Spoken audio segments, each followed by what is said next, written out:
register and then we'll begin.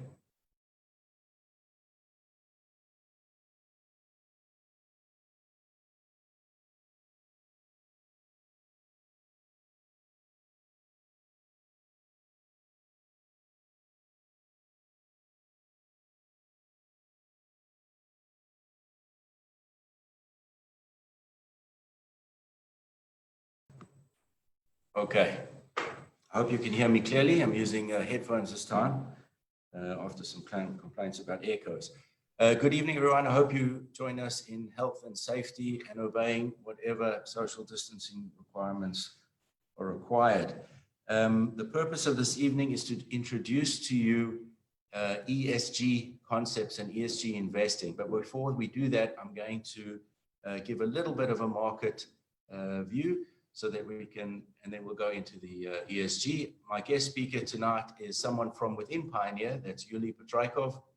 Yuli is a senior global portfolio manager and spends a lot of time doing research, and ESG is somewhat of a passion for him. So you'll get to hear a little bit about that in more detail.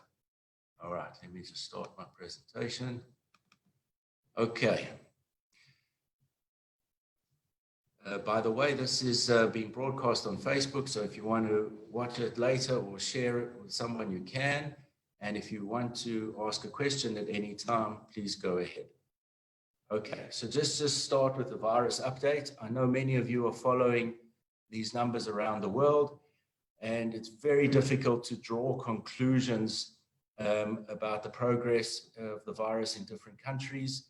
I've taken out a few countries which are relevant for our clients here: Israel, South Africa, USA, United Kingdom, and to compare it against the world. And what I'd like to highlight here is the growth in the last 30 days of the number of cases. Israel has grown 32,000 cases, or 160%. South Africa, 281,000 cases, or 300%. United States, 1.6 million cases, 70%, and the United Kingdom, quite a modest 21,000 or 8%, whereas across the world over the last 30 days, it's gone up 6 million cases or 67%. And the number of deaths are lower in percentages. So there's some hope that either the medical system is getting better at treating it, or I don't know, but it's very difficult to draw conclusions. I think the main point is that it's different across countries, and it's here for a while. Until the vaccine comes, we have to learn to deal with this virus. I would just like to highlight the differences per populations. You can see cases per population. South Africa, 5,000, similar to South Africa at 6,000. United States, double, and the UK, even less cases per million. And then deaths per million, Israel, very low at 45, South Africa, 87 per million, United States, 434, and the United Kingdom, 667 per million. Again, very difficult to draw conclusions. Is it average age? Is it healthcare? Is it definitions? Who knows? But the virus is here to stay for the short term. Okay, so what does this mean for the economy? If any of you have heard some of Pioneer's previous webinars, you'll see that the macro view hasn't changed. It's not something we change on a weekly basis, but so there's a few points that are being repeated, but I'll try to update it with the latest information we have. Longer term problem rather than a shorter term problem. Extended strain on companies, especially small companies and service-oriented providers. In Israel, we've seen what's happening, how they're struggling to define the different types of rules and social distancing requirements. Also, other countries, very confusing set of rules. It's very difficult to run a business in this environment. Higher unemployment to last longer. We thought in the beginning that the re-employment would be quicker. If I think back to April, it's now looking that re-employment is back to normal numbers, is at least 2021. Both in Israel, United States, we're going to have probably double-digit unemployment numbers to the end of the year. Currently, the United States is at about 11 or 12%. We think by the end of the year, it'll be closer to 10%. The long-term average for unemployment in the United States is about 5.5%. So still a lot of unemployment. Israel, the situation is far worse. We're currently at about 22% unemployment. and that's only expected to improve marginally by the end of the year.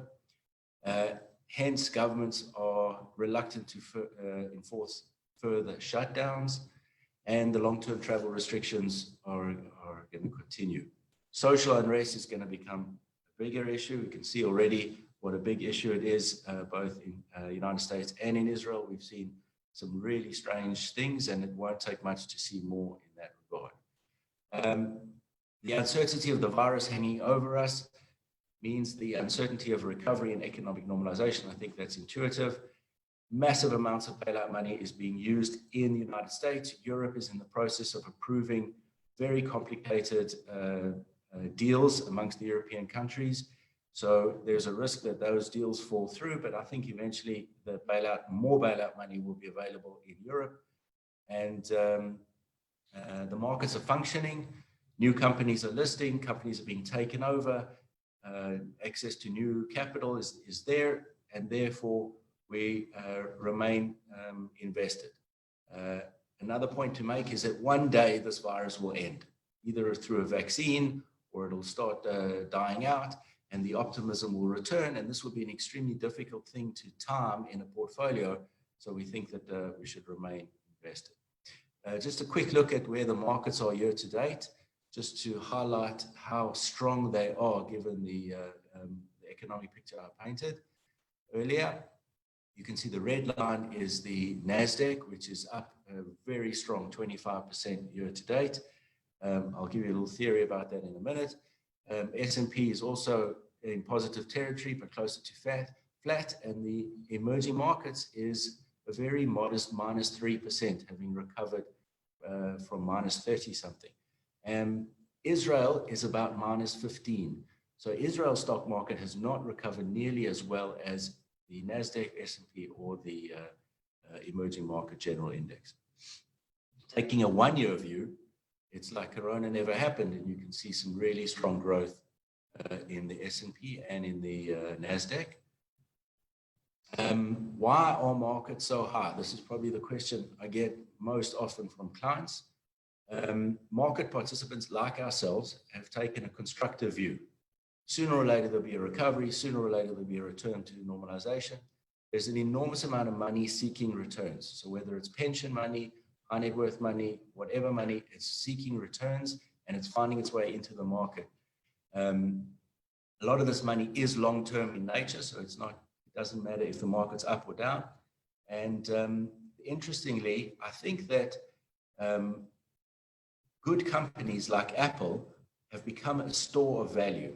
So just like people bought historically gold as a way to protect them from the uncertainty in the world, today people are buying companies like Apple because they think that Apple will survive no matter what governments or inflation or whatever comes at them. So I think that that's part of the buying rationale of many investors.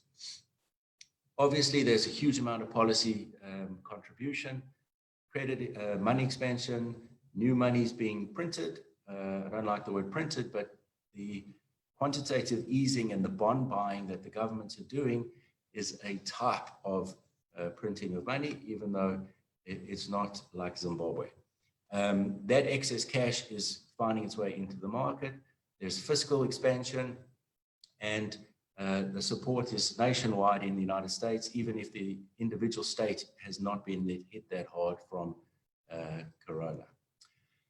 Looking forward, I give you my crystal ball. Interest rates are going to stay close to zero for the foreseeable future. I've written at least till 2022. That means that investors sitting in cash, in dollars, are not going to get any return whatsoever. If you want a return, you're going to have to take some sort of risk. We, within the equity component, we favor the United States, even though it looks expensive over the non-US. US elections in November.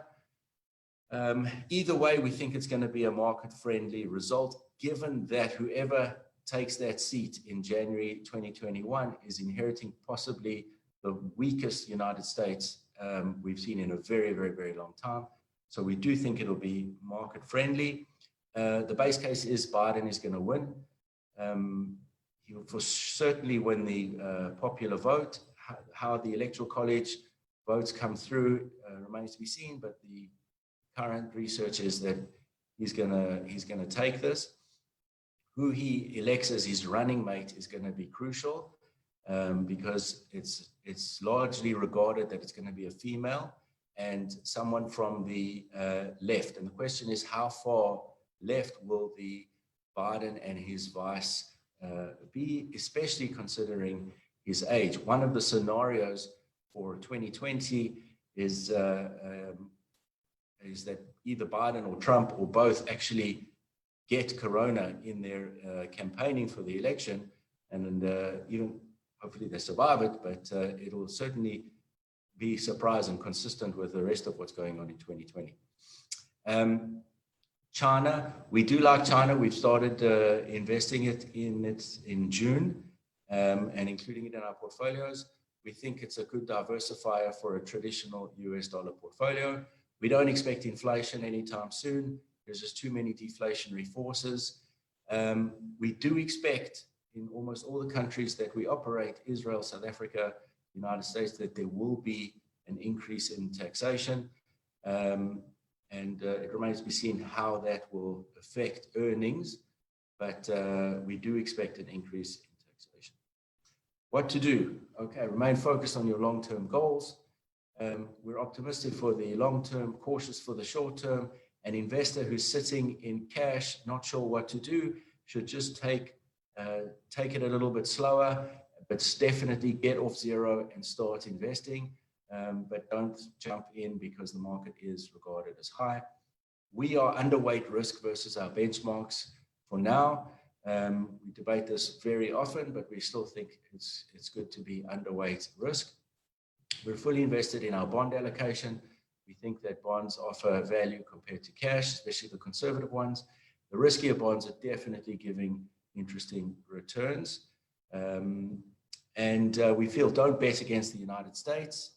And we look to enhance returns using structured notes, specialist funds, and other strategies like sustainable strategies. And on that, I'm going to hand over to Yuli.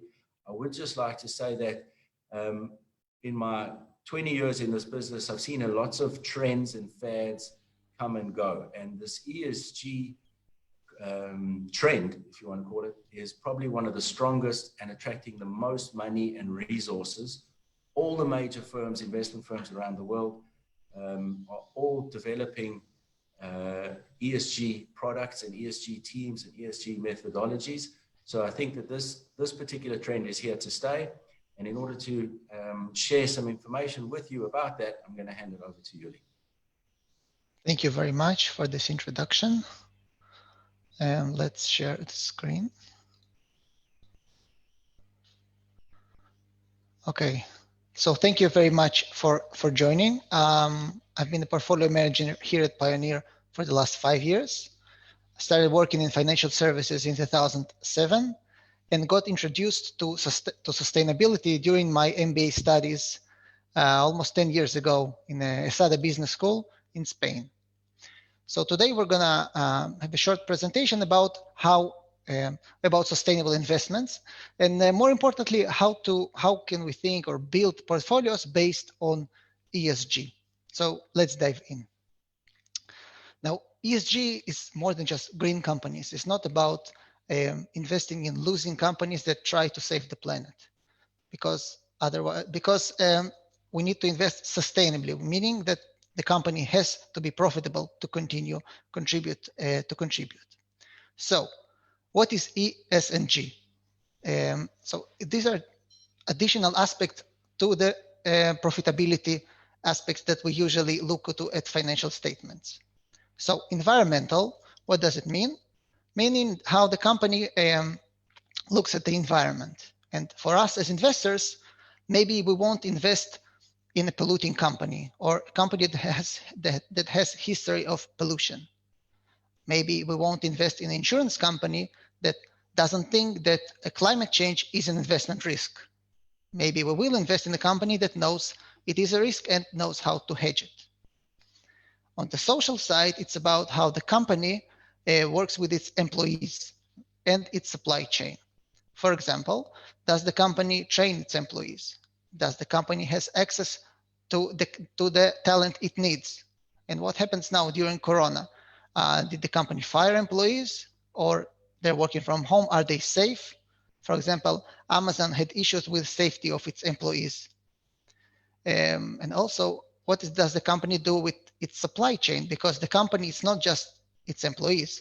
What about the supplier in China that the company already ordered products there, and the supplier already started to make them, and now the company has to decide whether to pay or pay less, and how will they keep communicating with this supplier in the long term? Now, the third part is governance. It's about the management team and the board of the company.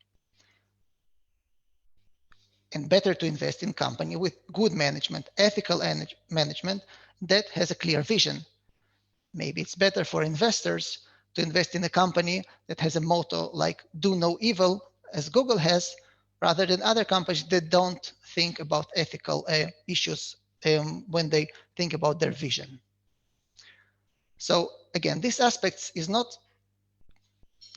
are additional to profitability, right? Why won't we invest in a company that looks at environmental, social, and governance issues? These companies are usually better managed, and as a result, they're more profitable and are better for investors in the long term.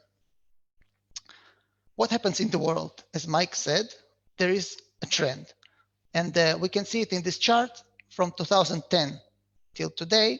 The assets in the ESG strategies more or less tripled, from around $300 billion with a B to almost $1 trillion.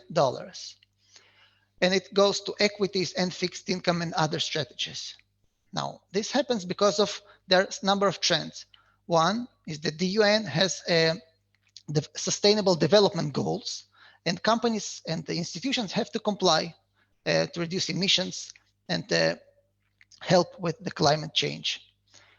So more than 50% of assets managed by European institutions are managed according to ESG. Another trend is, well, let's say in the United States, the millennials, the young generation beginning to work now, they want to invest with impact. They want to make a change. So they talk to their pension plans and asset managers and tell them, we want you to invest sustainably. And the asset managers comply. So technically, how do you vote with your money? Because if you want to promote something, you can invest and thus promote it. So let's say you buy a stock. When you buy a stock, the price usually goes up because otherwise no one would sell it to you. As a result, the market price of the company goes up because the value of the price of the company is the number of shares it has multiplied by the last price. Now think about it. Millions of people do that. So, and as a result, the company grows and becomes bigger. Bigger companies have better access to capital. They can issue debt to grow, or they can buy other companies with their more expensive share. As a result, they become more successful, get more business, and it contributes to your cause. So you invested in a renewable energy company, it grew, and it's taken business from the polluting companies. What you don't see here is the other side of the coin. In the United States, the big banks know that climate change is an investment risk. So they try not to lend to, or reluctant to lend to polluting companies and to coal companies. So coal companies have a problem. They don't have enough capital and they're losing business. So how did the coronavirus affect ESG investing? There were views that it will fade away. But actually what happened is the other way around. Just the interest focused from climate change, which is a risk, but it was a risk and it will be a risk in the future, to more present issues, to the social part, because of the employees, because the coronavirus doesn't hurt infrastructure, it hurts employees. So two examples. One, this company called Irrational Capital. So it's a company founded by Dan Ariely, the Israeli writer. And the methodology there is to invest in companies that have the happiest employees. So what's the rationale there? Happier employees are usually, they're sick less, more productive, more creative, and as a result, the company is more profitable. and it's good for investors in the long term. Second example is LivePerson, an Israeli company that did a survey within its employees, and 70% of the employees said that they would like to work from home until the virus issue is resolved. Then management said, okay, we understood, thank you. We are leaving all our real estate.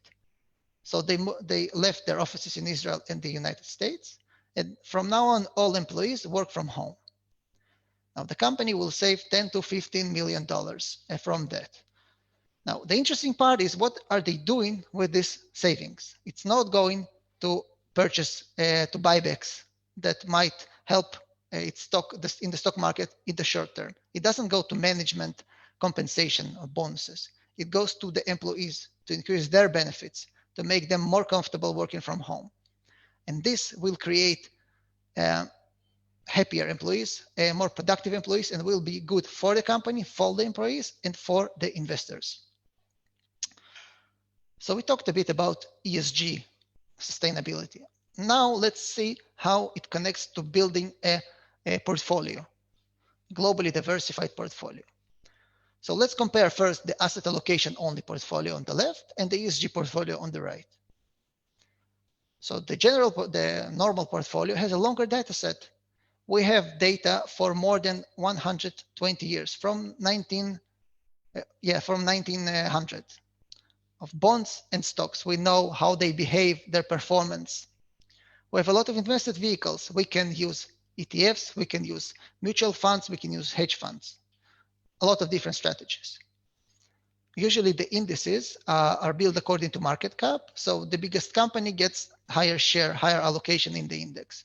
And of course, we look at PE ratios and profitability. Now, ESG portfolios, on the other hand, are a bit different. These are newer products, maybe 20 years old, and most products are less than 10 and 5 years old. But they're aligned with your values.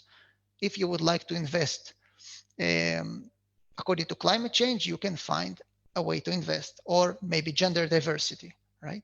So you invest with your values, and the criteria we look at, again, are additional. It's not instead of profitability. The company has to be profitable. Otherwise, it will lose market share, go out of business, and fire its employees.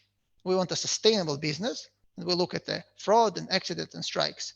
Maybe we don't want to invest in a company that has a bad relationship with its employees and have strikes every year. But ESG is not new. As I said, during my MBA studies, we talked about sustainability and impact, but investing in it wasn't very easy or cheap. Now, with proliferation of big data and analytics, there are ways to do that. So let's see how it works technically. And it's the only technical slide here. So stay with me. So companies like Apple, Google, Amazon publish a lot of data, their energy consumption, emissions, number of women on the board. Let's say 100 data points. Rating agencies like MSCI, Moody's, and S&P add additional metrics, which are not financial and maybe do not show on what the company published. Each of these data points gets scored, let's say for 1 to 10. And then the company is scored on the environmental part, on the social and non-governance. And the company gets a score as a whole. Then an index of companies is compiled according to the ESG rating. Now, an index could be 20 companies, 50 companies, or 300 companies. It's according to the methodology and according to the reason for the index. Now, this index is being licensed to the huge ETF providers, Vanguard, BlackRock, State Street, and they create ETFs, which are basket of companies. Now, you as investor and we as capital allocator that invest for our clients, we can choose these ETFs as building blocks to build a good, cheap, efficient, and globally diversified portfolio. Now, that wasn't possible even, I think, 10 years ago, maybe 5 years ago. You could invest, but it would have cost you 2% annually. And now it's much, much, much cheaper, 10 times cheaper. Usually, the indices work in a similar way. First, there's a negative screen, which is so companies are excluded, that we don't invest at them at all. For example, tobacco and gambling, you don't want to invest at all. Thermal coal, you also don't want to invest because you want to move to more renewable energy. So this is, let's say, a bit similar to the ETFs, to the indices. The positive layer is a bit different because it's according to a theme. If your theme is climate change, you can invest in low carbon companies or green bonds. Green bonds are bonds that are issued for environmental projects. So companies with a higher score on the environmental have higher allocation in these indices. If you play the gender equality theme, then other companies will have a higher allocation. So let's see an example of such 3 ETFs. On the left side, we have iShares Clean Energy ETF, which is a play on the environmental part, or vertical of ESG. We have companies in renewable energy, and the biggest holding is SolarEdge, an Israeli company that the main business is solar panels. In the middle, we have iShares Dow Jones Global Sustainability ETF that has the highest rated companies according to this methodology: Microsoft, Google, Nestle, Visa. Now, how wrong can you get investing in these excellent companies? And on the right, we have something that most people wouldn't think it's a part of ESG, but it is. So Spider Gender Diversity. Main companies are PayPal, Visa, Home Depot, J&J. What is gender diversity? These are companies that have a higher percentage of women in a key management position and on the board. So what's the rationale here? The social aspect is understood, but is there an economic view here? There's a research by a research company, MSCI, showing that company with a higher percentage of women in these key positions had a return of equity of more than 10% versus other companies that had a return on equity of 7.5%. So think about it. You invest in a social way, let's say. These companies are you invest in a social way, and your profitability, the profitability of these companies are better, and you're rewarded as a shareholder. So everyone wins. So do you have to somehow sacrifice your returns if you want to invest ethically or with your values? And this was the thinking for a long time. So here's a chart of 30 years of performance of S&P 500 versus a social index. So the S&P 500 is the blue line. See, it's the lower line, and it's yielded 10.8% over 30 years. Now, the line above it is the social index that yielded even better, 11.2%. And this is something pretty extraordinary because even active managers, there's a very small percentage of them that can be close to S&P and not even beat it. So here's proof of concept. You can invest socially, responsibly with your values and get excellent returns. One of the reasons for this is you miss on the low-ranked ESG companies, on the bad companies. What do these 3 companies have in common? They were all rated low on ESG prior to what happened. So let's see. Wirecard, a German fintech company, just went bankrupt last month. What happened? It says here they reinventing payment. What actually happened is they tried to reinvent accounting, and they played with their balance sheet. And then it was found out that 2 billion on their balance sheet, 2 billion were missing. So liabilities were there, money wasn't there, and the company went to zero. Now, this company wasn't on the ESG indices because stories or reports about its accounting practices began being published in beginning of 2019. So the score was lowered and the company was excluded from the index. Same with Volkswagen. It was rated low on environment issues before it was found out that they lied to the regulators about the pollution of their diesel cars. And the same with Facebook. It was rated low on privacy even in 2012. So it wasn't in the indices. So when Cambridge Analytica scandal erupted and Facebook lost $80 billion of its value, the investors in ESG products weren't affected. There is, of course, critique of ESG. Nothing is perfect. And the most important critique is this subjectivity in creation of ESG indices. As we saw in the technical slide, there are a lot of data points and rating agencies rate them. Now, this rating is subjective and there are a lot of rating companies. So there are a lot of ratings per company and there's not a lot of correlation between the ratings. So a company could be rated high by one rating agency and rated low by other.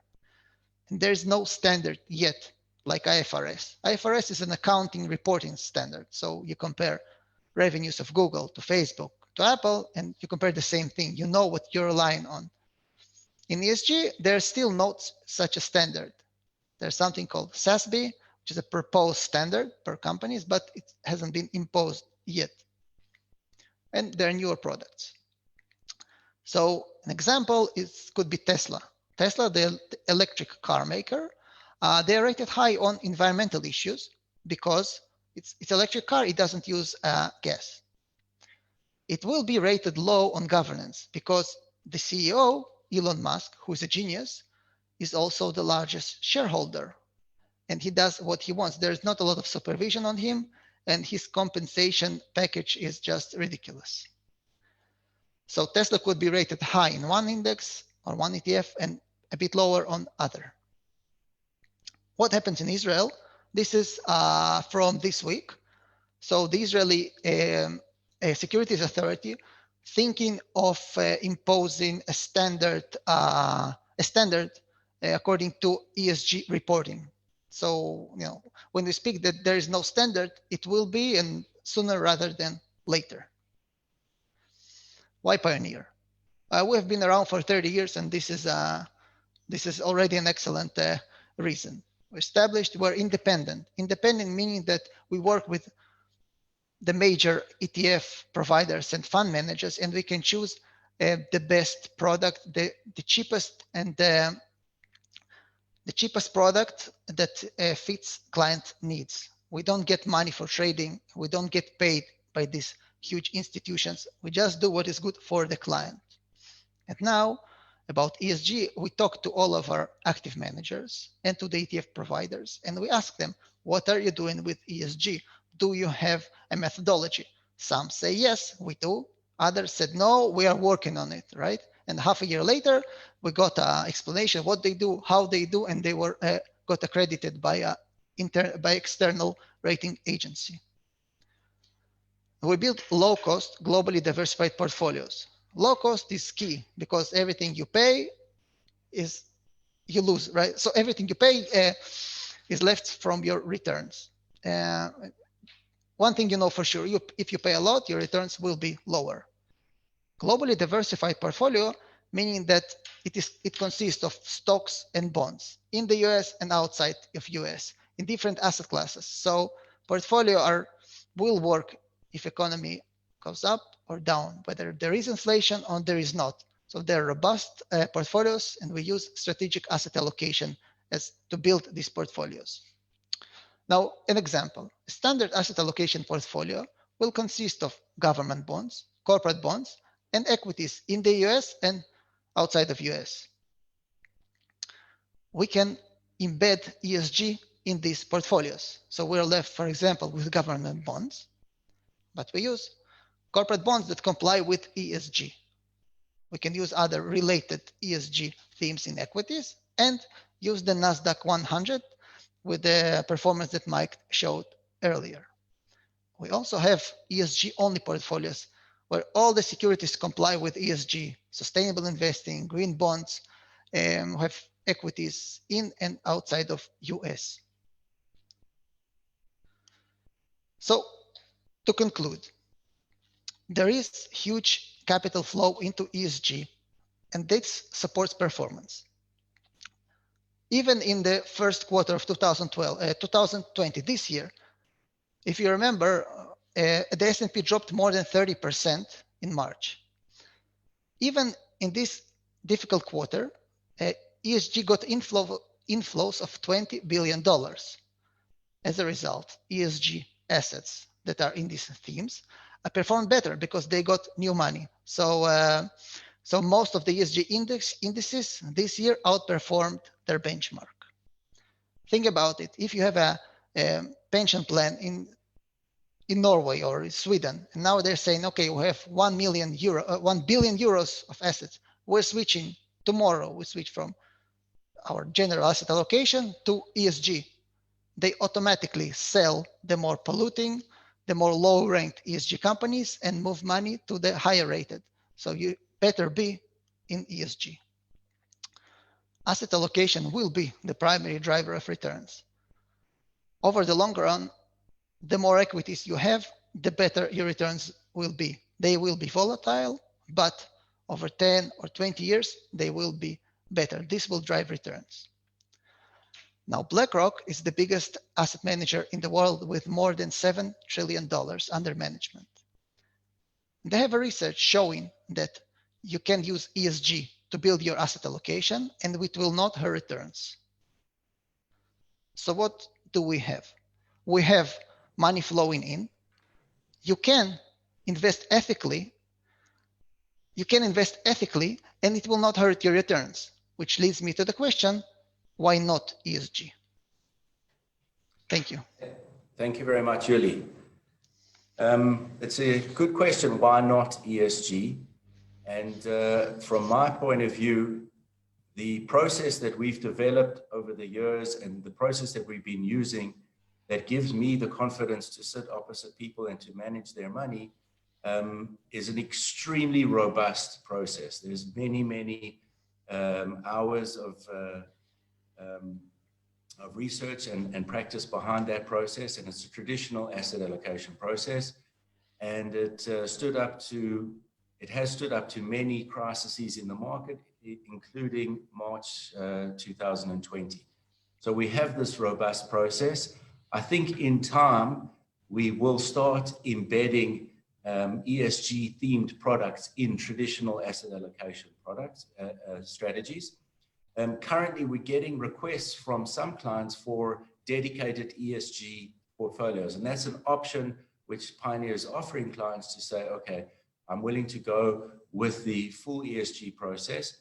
It's just we're not yet doing it on a firm-wide basis because our experience and our conviction lies with the traditional asset allocation process for now. I think that this is one trend that is here to stay. It's coming both from demand and supply. On the demand side, you have high net worth individuals who wish to invest ethically. You have pension funds who are trying to manage their reputational risk of being invested in a company that's doing something untoward or negative, and they have some process to try screen out these companies. In the world of climate change, and I think this is one of the big drivers behind ESG. People don't want to invest in companies that are hurting the climate. So that's coming from the demand side, and on the supply side, all the major firms are producing different ESG products.